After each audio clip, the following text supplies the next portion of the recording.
L'odeur de la poudre brûlée me remplit encore les narines quand je ferme les yeux. 78 ans aujourd'hui, et cette maudite odeur refuse de s'estomper. C'était dans les monts de Navarre, pas les vrais Pyrénées. Un nom que j'ai inventé pour protéger les vivants et honorer les morts. Le claquement sec de mon FAMAS qui se bloque résonne encore dans ma tête comme un glas. Clic, plus de munitions, plus de radio, plus d'espoir. Mes mains tremblaient alors, elles tremblent encore maintenant en versant mon café matinal dans cette cuisine de Toulouse, où personne ne peut imaginer l'enfer que j'ai traversé. Les balles sifflaient au-dessus de ma tête. Le sol de granit explosait en éclats tranchants contre mon visage. Je sentais le goût métallique du sang dans ma bouche, mélangé à la terre humide qui collait à mes dents. Merde, ils nous ont tués! C'était la dernière chose que j'ai entendue dans le chaos avant que le silence mortel ne tombe sur notre patrouille.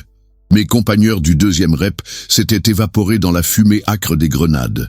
J'étais seul, complètement seul avec mon opinel de famille et une rage froide qui allait me maintenir en vie pendant 3 jours d'enfer.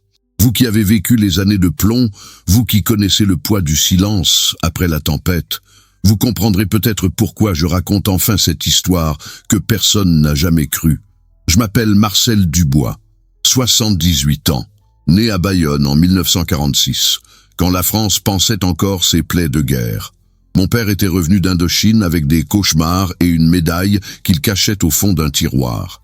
Moi, j'ai rejoint le 2e régiment étranger de parachutistes à 18 ans en 1964, avec cette arrogance typique de la jeunesse basque et l'envie de prouver que j'étais différent de lui. Aujourd'hui, dans ma petite maison de retraite à Toulouse, je regarde mes petits-enfants jouer dans le jardin. Léa, 12 ans, me demande souvent pourquoi j'ai tant de cicatrices sur les mains. Je lui dis que papy était maladroit avec ses outils. La vérité, cette nuit de juillet 1983, dans les montagnes basques espagnoles, j'ai creusé ma propre tombe avec ces mains-là, puis j'ai décidé de ne pas y entrer. L'opération s'appelait Chardon Bleu, un nom de code poétique pour une mission de merde. Nous étions une section de 12 hommes, tous volontaires, tous cons. L'objectif, localiser et neutraliser une cellule d'ETA qui préparait un attentat contre des civils français à Saint-Jean-de-Luz. L'intelligence militaire parlait de 4 ou 5 terroristes retranchés dans un ancien monastère abandonné. Ce qu'il n'avait pas mentionné, c'était les 30 autres qui nous attendaient. Mon capitaine, Henri Moreau, un breton têtu comme une mule, nous avait briefé dans l'hélico. Les gars, on entre, on fait le boulot, on sort. Propre et silencieux. Il mâchait son éternel cure-dent en nous regardant avec ses yeux gris d'ancien d'Algérie. Moreau avait déjà perdu des hommes. On le voyait dans sa façon de vérifier nos équipements 3 fois, dans ses silences prolongés, quand il pensait qu'on ne regardait pas. À côté de moi, Patrick Leclerc, on l'appelait Breton, même s'il venait de Normandie, nettoyait son fusil pour la 10e fois. 22 ans, fiancé à une institutrice de camp, une photo dans son portefeuille qu'il embrassait avant chaque mission. « Marcel, tu crois qu'on sera rentré pour le mariage ?» m'avait-il demandé en ajustant son béret vert.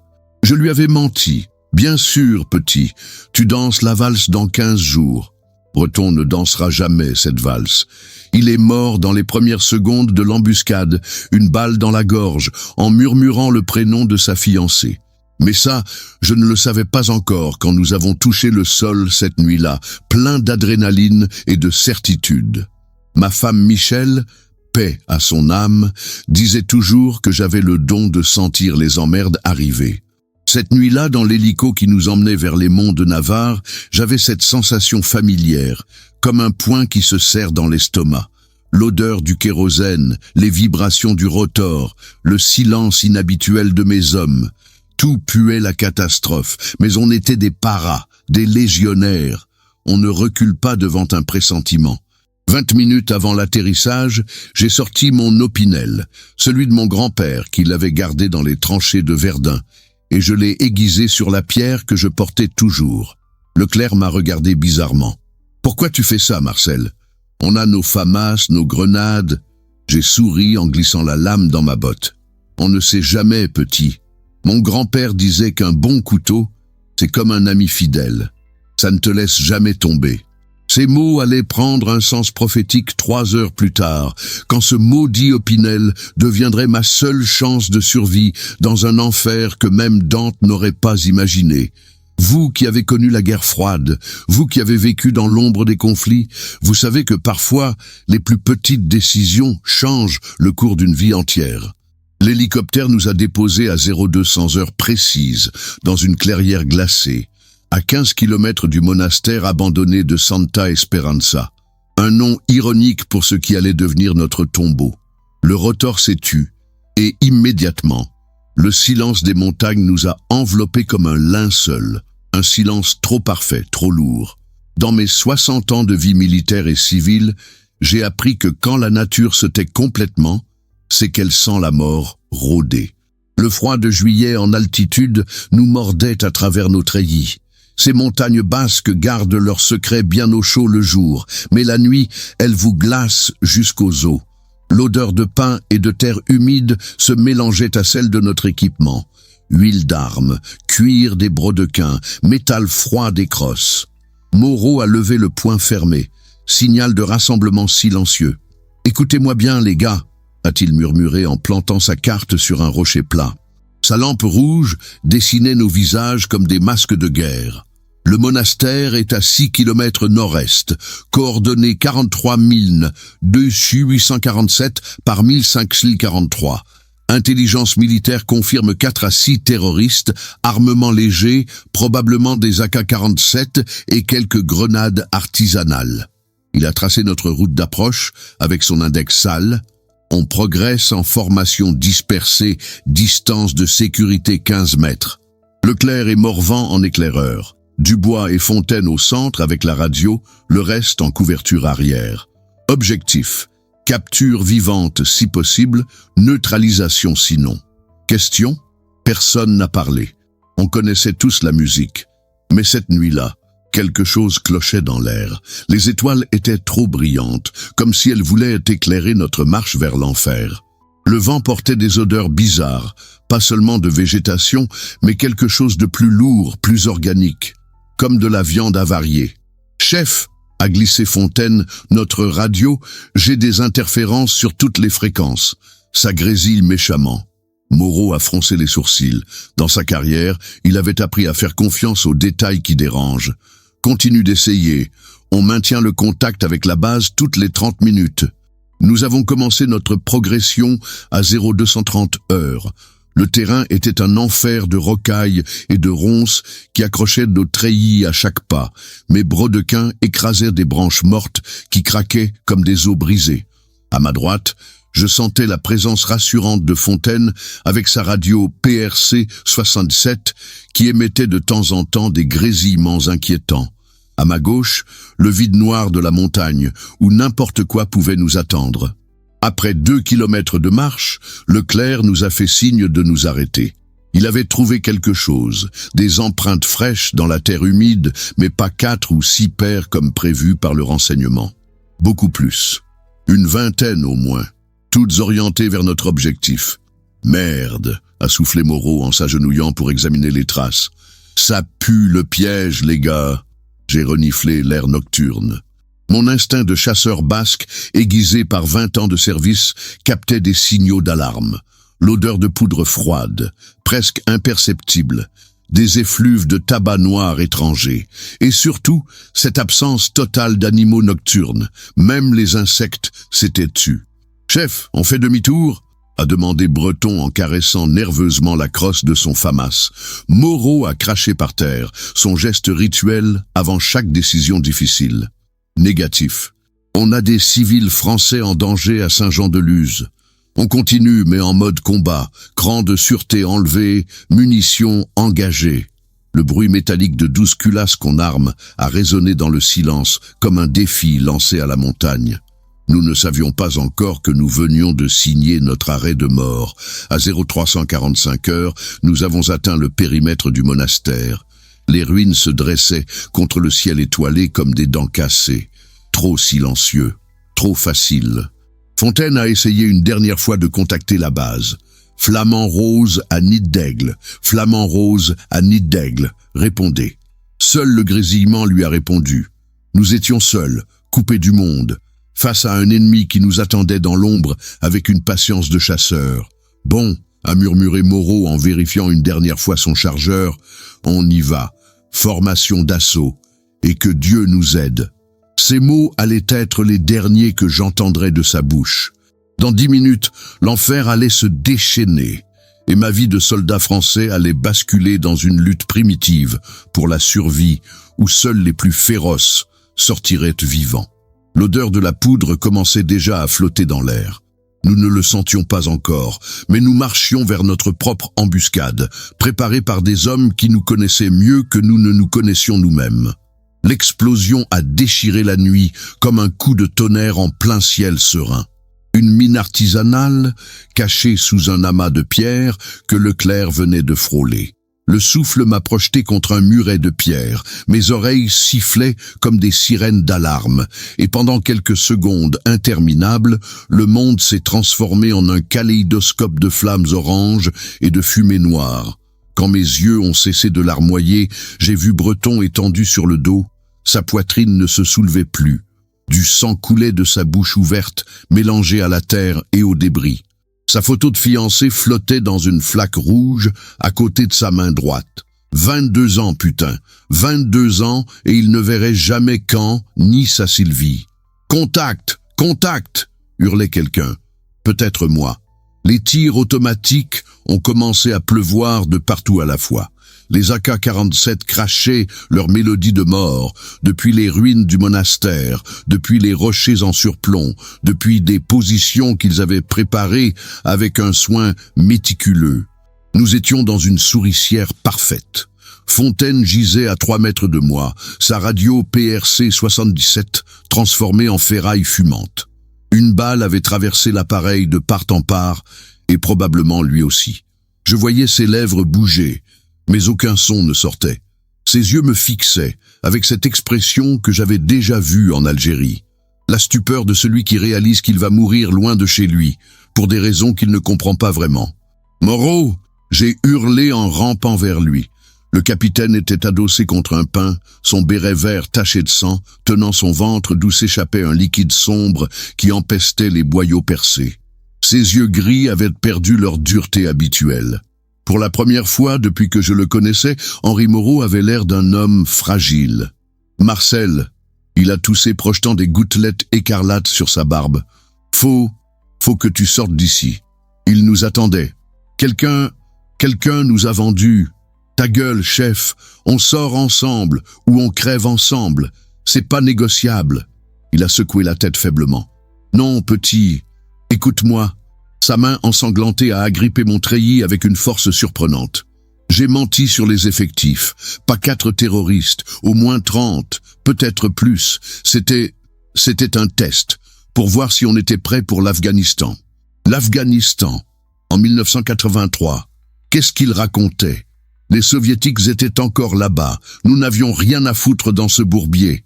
Mais ses yeux ne mentaient pas. Moreau n'avait jamais menti, même quand la vérité faisait mal. Tu comprends pas, Marcel? On était des cobayes pour tester nos nouvelles tactiques contre des guérilleros entraînés. Il a craché du sang.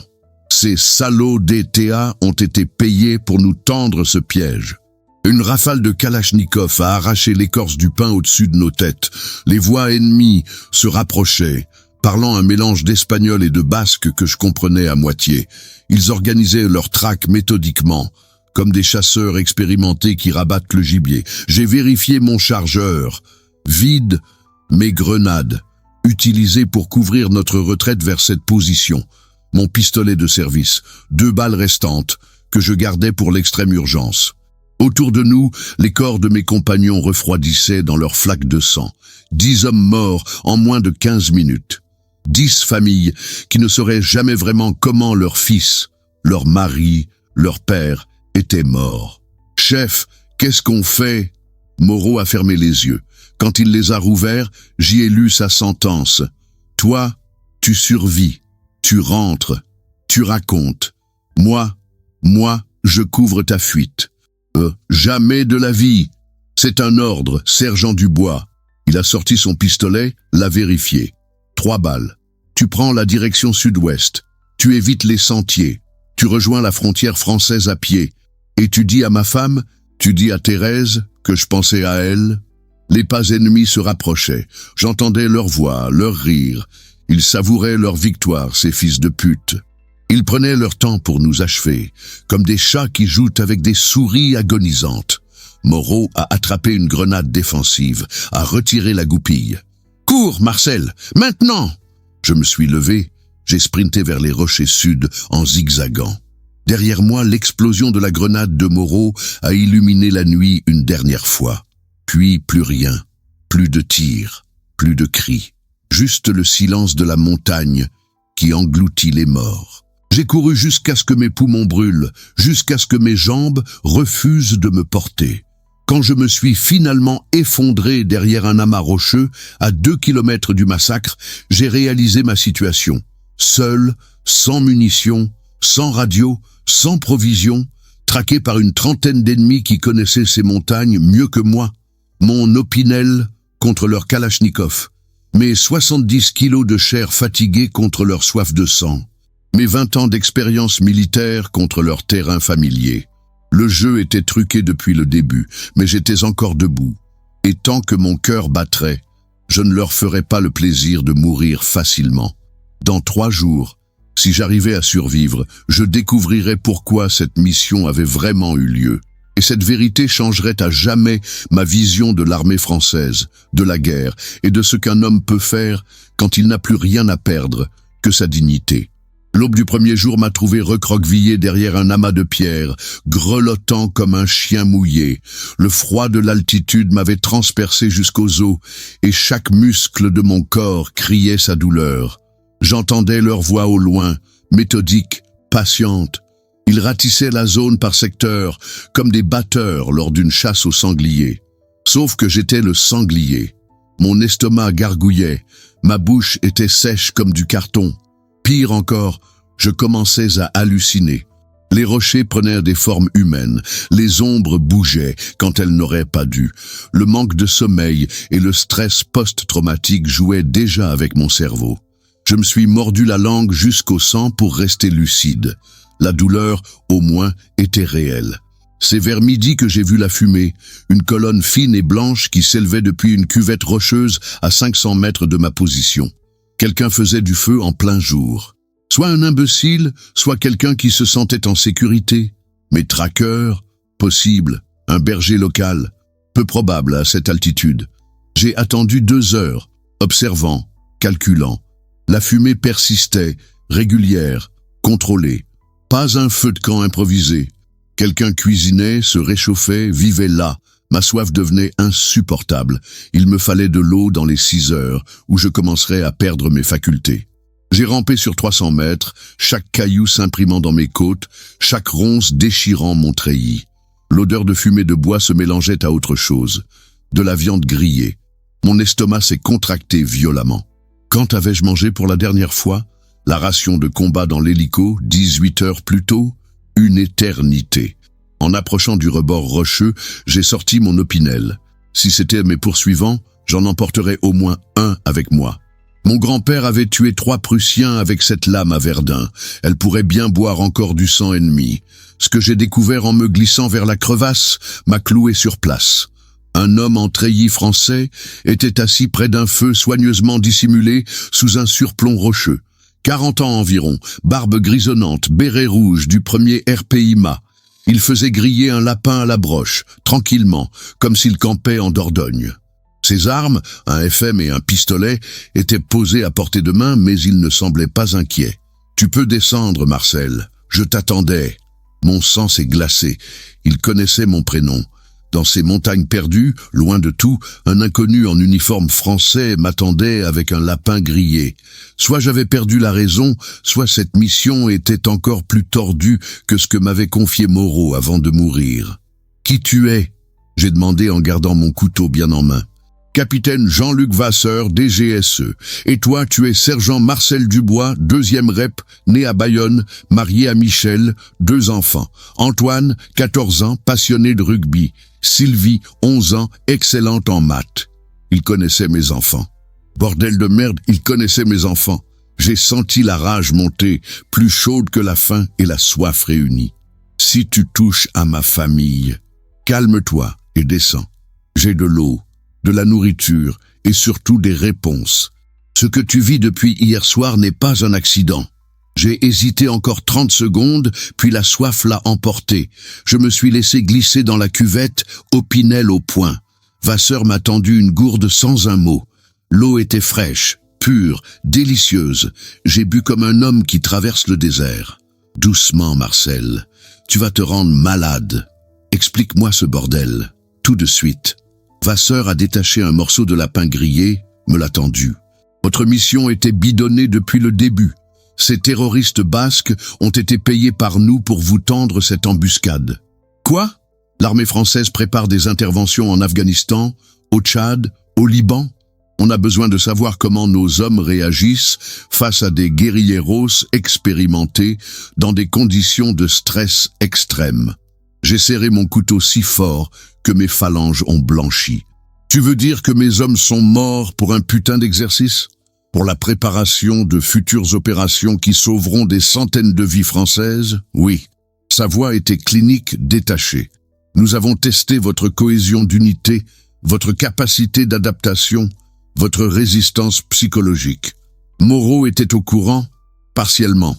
Il savait que c'était un test, pas qu'il était mortel. Nous pensions pouvoir contrôler l'intensité de l'affrontement. Vasseur a bu une gorgée de café d'une thermos. Ça a dérapé. Les Basques ont été plus enthousiastes que prévu. Le morceau de lapin avait un goût de cendre dans ma bouche. 10 hommes morts, 10 familles détruites, pour un exercice qui avait dérapé. Et maintenant, tu es devenu plus intéressant que prévu. Survie en milieu hostile, adaptation psychologique, résistance au stress extrême. Nous voulons voir jusqu'où tu peux aller. Vous voulez dire que vous allez me laisser ici? Vasseur a souri, un sourire froid, calculateur. Oh non, Marcel, c'est beaucoup mieux que ça. Nous allons faire croire aux Basques que tu es mort avec les autres. Et pendant ce temps, tu vas vivre ta vraie mission. Survivre 3 jours dans ces montagnes, traqué par des professionnels, avec pour seules armes ton couteau et ton instinct. Il s'est levé, a rassemblé ses affaires avec des gestes précis. Si tu y arrives, tu intégreras une unité spéciale, dont l'existence n'est connue que de 3 personnes en France. Si tu échoues, eh bien, tu auras rejoint tes compagnons. Et ma famille, déjà prévenue de ta mort héroïque. Obsèques dans 1 semaine, drapeau français sur le cercueil. Vide, évidemment, pension de veuve, médaille posthume, tout le tralala. Il a remonté la pente rocheuse avec l'agilité d'un chamois. Ah, Marcel, les Basques pensent que tu es toujours armé et dangereux. Ils vont redoubler d'ardeur pour te trouver. Évite de te faire prendre vivant. Ils ont des méthodes d'interrogatoire désagréables. Sa voix s'est éloignée, portée par le vent de montagne. Rendez-vous dans 72 heures au col de Sainte-Eulalie, côté français, si tu y arrives. Je me suis retrouvé seul avec les restes du feu, une demi-gourde d'eau et la vérité la plus amère de ma vie. J'étais devenu un cobaye dans une expérience militaire qui avait déjà coûté la vie à mes compagnons. Mes propres supérieurs m'avaient transformé en rat de laboratoire. Mais j'étais vivant, et tant que mon cœur battrait, je leur montrerais de quel bois se chauffe un Basque en colère. Les 40 années qui ont suivi cette nuit maudite, j'ai porté ce secret comme une tumeur dans la poitrine. 40 ans à faire semblant d'être mort, puis ressuscité, puis normal. 40 ans à mentir à ma femme Michel sur les raisons de mes cauchemars nocturnes, de mes sursauts quand une porte claque, de ma façon de vérifier 3 fois les serrures avant de me coucher. Le PTSD, ils appellent ça maintenant. Un acronyme propre pour une réalité sale. Moi j'appelle ça avoir vu l'enfer et en être revenu avec des morceaux d'âme morte collés aux semelles. Pendant des mois après mon retour officiel de mission, ils avaient inventé une histoire de blessures graves et d'amnésie temporaire. Je ne pouvais pas voir un couteau de cuisine sans que mes mains tremblent. Michel m'emmenait chez le docteur Lemaire, psychiatre militaire à l'hôpital du Val-de-Grâce. Un homme patient, aux cheveux blancs, qui fumait la pipe en m'écoutant déballer mes mensonges soigneusement préparés. Comment lui expliquer que l'armée française m'avait utilisé comme rat de laboratoire? Que mes compagnons étaient morts pour un exercice qui avait mal tourné? Marcel, vous parlez souvent de culpabilité du survivant. Dites-moi ce qui vous ronge vraiment. Je fixai mes mains. Ces mains qui avaient tenu un Opinel contre 30 Kalachnikov, qui avaient creusé dans la terre froide pour se cacher, qui avaient étranglé un homme pour lui voler sa gourde d'eau. Docteur, parfois on fait des choses qu'on ne peut raconter à personne. Même à moi, surtout à vous. Le mensonge s'était installé dans ma vie comme un parasite. Je racontais la version officielle. Embuscade imprévue, perte de mes hommes, ma survie miraculeuse grâce à l'intervention de renforts espagnols. Une histoire héroïque, propre, qui tenait debout. Mes enfants étaient fiers de leur papa décoré. Michel organisait des dîners où je racontais mes exploits à des amis admiratifs. Mais la nuit, quand Toulouse dormait, je me levais pour marcher dans le jardin. L'odeur des roses de Michel me rappelait celle du sang coagulé.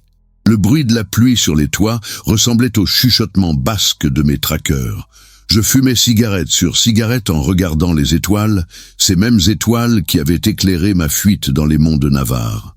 L'alcool est devenu mon ami vers 1987. Pas beaucoup, je n'ai jamais été un ivrogne, mais juste assez pour que les souvenirs perdent de leur netteté. 2 whisky le soir, parfois 3. Michel s'inquiétait, mais elle attribuait ça au stress post-traumatique normal d'un vétéran. « Marcel, tu bois trop.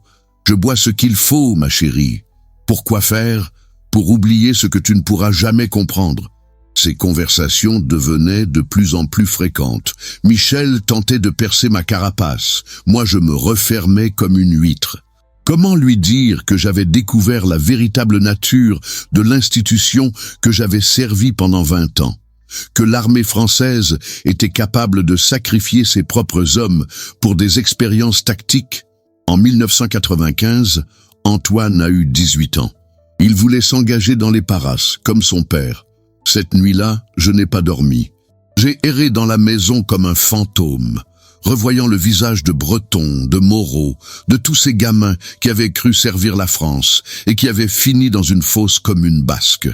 Le lendemain matin, j'ai emmené Antoine déjeuner. Un petit restaurant près de la Garonne, loin de Michel et de ses oreilles inquiètes.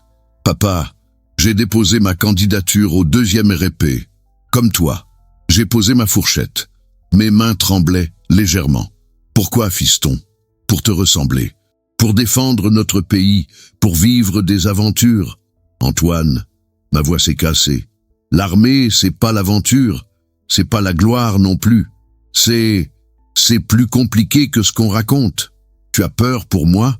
J'ai peur que tu découvres des choses qui te feront douter de tout ce en quoi tu crois. » Il a ri. Ce rire insouciant de la jeunesse qui pense tout savoir. « Papa, tu dramatises. Tu as servi avec honneur. Tu as sauvé des vies. Tu as défendu la France.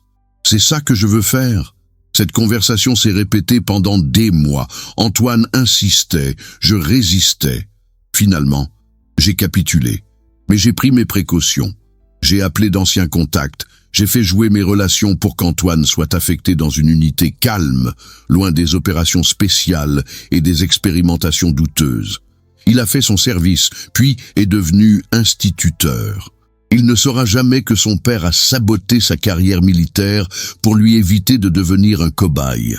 Avec les années, j'ai appris à compartimenter.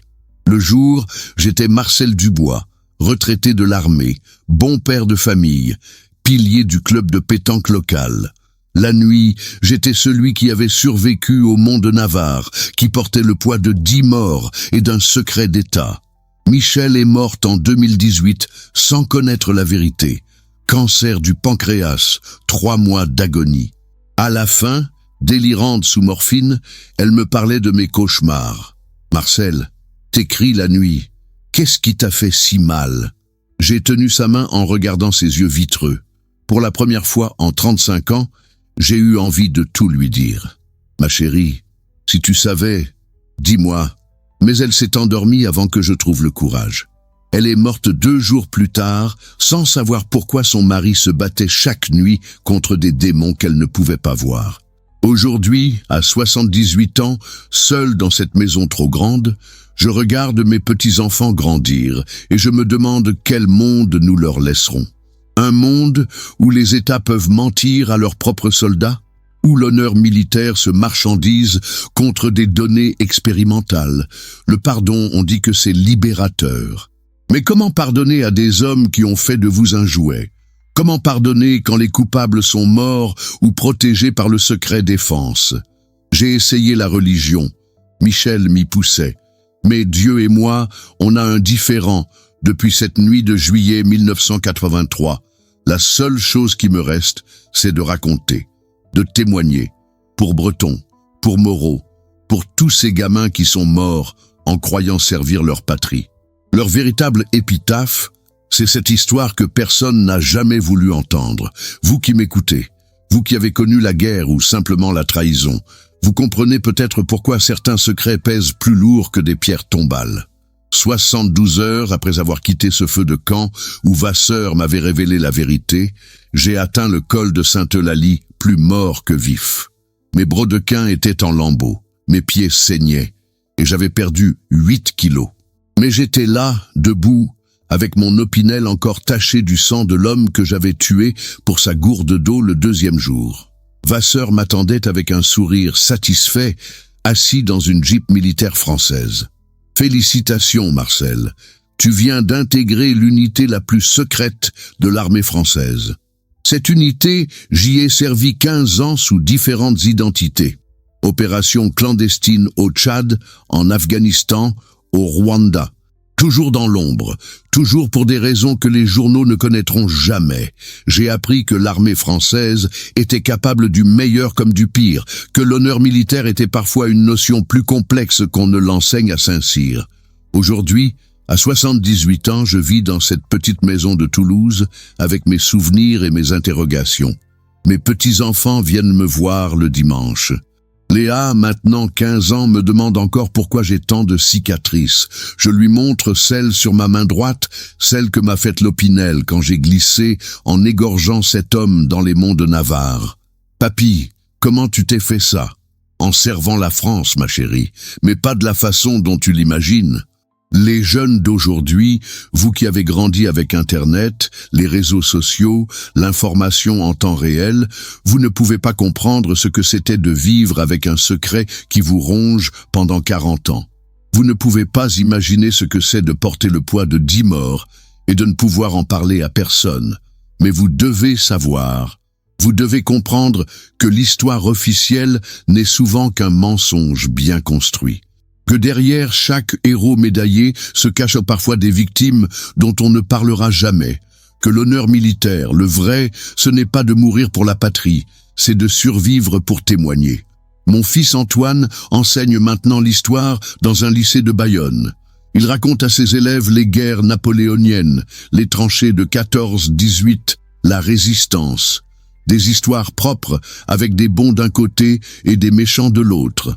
Parfois, il me demande de venir témoigner devant ses classes. « Papa, tu pourrais leur raconter ton expérience en opération extérieure ?»« Non, fiston, il y a des histoires qu'il vaut mieux ne pas raconter aux enfants. » Mais ils ont 17 ans. Justement, laisse-les encore croire que l'armée française est toujours du côté des gentils. Parce que c'est ça, la vraie leçon des monts de Navarre. Parfois, il faut choisir entre la vérité et l'innocence. Entre témoigner et protéger. J'ai choisi de protéger mes enfants du poids de mes secrets, mais aujourd'hui, je choisis de témoigner pour ceux qui ne peuvent plus le faire. Breton n'a jamais dansé sa valse. Moreau n'a jamais revu sa Thérèse. Fontaine n'a jamais terminé ses études d'ingénieur qu'il reprenait par correspondance. 10 hommes sont morts pour une expérience militaire, et leurs familles ne le sauront jamais. Mais moi, je sais. Et maintenant, vous savez aussi. Vous qui m'écoutez depuis vos voitures, vos bureaux, vos cuisines, vous qui avez vécu les années de plomb ou simplement les doutes de l'âge mûr, vous comprenez peut-être pourquoi j'ai attendu si longtemps pour parler. Pourquoi il m'a fallu devenir un vieil homme pour trouver le courage de dire la vérité. Mes mains tremblent encore quand je raconte cette histoire. Pas de peur. La peur, je l'ai laissée dans ces montagnes basques. Mais d'émotion. De colère aussi. Une colère froide qui ne s'éteindra qu'avec ma mort. Si vous êtes jeunes et que vous envisagez une carrière militaire, souvenez-vous de ceci. L'uniforme ne vous protège pas de tout. Parfois, vos vrais ennemis portent le même drapeau que vous. Méfiez-vous des missions trop faciles, des briefings incomplets, des ordres qui ne sonnent pas justes. Si vous êtes parents, éduquez vos enfants dans l'amour de la patrie, mais aussi dans l'esprit critique. Apprenez-leur que l'obéissance aveugle peut mener aux pires tragédies, que l'honneur véritable, c'est parfois de dire non quand tout le monde dit oui. Et si vous êtes comme moi des anciens qui portent des secrets trop lourds, sachez qu'il n'est jamais trop tard pour témoigner. Pas pour la gloire, celle-là je la laisse aux autres, mais pour la mémoire, pour que les morts ne soient pas morts pour rien. L'opinel de mon grand-père repose maintenant dans un tiroir de ma commode, à côté de ma médaille militaire et de la lettre que Moreau avait écrite à sa femme avant cette dernière mission. Une lettre qu'elle n'a jamais reçue, où il lui avouait ses doutes sur l'armée, sur la guerre, sur le sens de tout ça. Demain, j'irai voir Antoine dans son lycée. Je lui dirai que j'ai changé d'avis, que je veux bien témoigner devant ses élèves. Pas pour leur raconter des histoires de guerre glorieuses, mais pour leur expliquer que l'héroïsme véritable, c'est parfois de survivre pour dire la vérité. Voilà mon testament, ma dernière leçon de soldat français. Vous qui m'avez écouté jusqu'au bout, vous portez maintenant un peu du poids que j'ai porté pendant 40 ans. C'est lourd, je sais, mais c'est nécessaire. Parce que tant qu'il y aura des hommes pour se souvenir, les morts ne mourront jamais tout à fait. Dites-moi d'où vous nous écoutez, vous qui avez eu le courage d'entendre cette histoire jusqu'au bout. Et si elle vous a touché, partagez-la. Pas pour moi, mon temps est compté, mais pour eux. Pour Breton, pour Moreau, pour tous ceux qui sont tombés dans l'oubli des missions secrètes. L'histoire se nourrit de ces témoignages que personne ne veut entendre. Mais vous avez écouté. Et ça, pour un vieux soldat français, c'est déjà une victoire.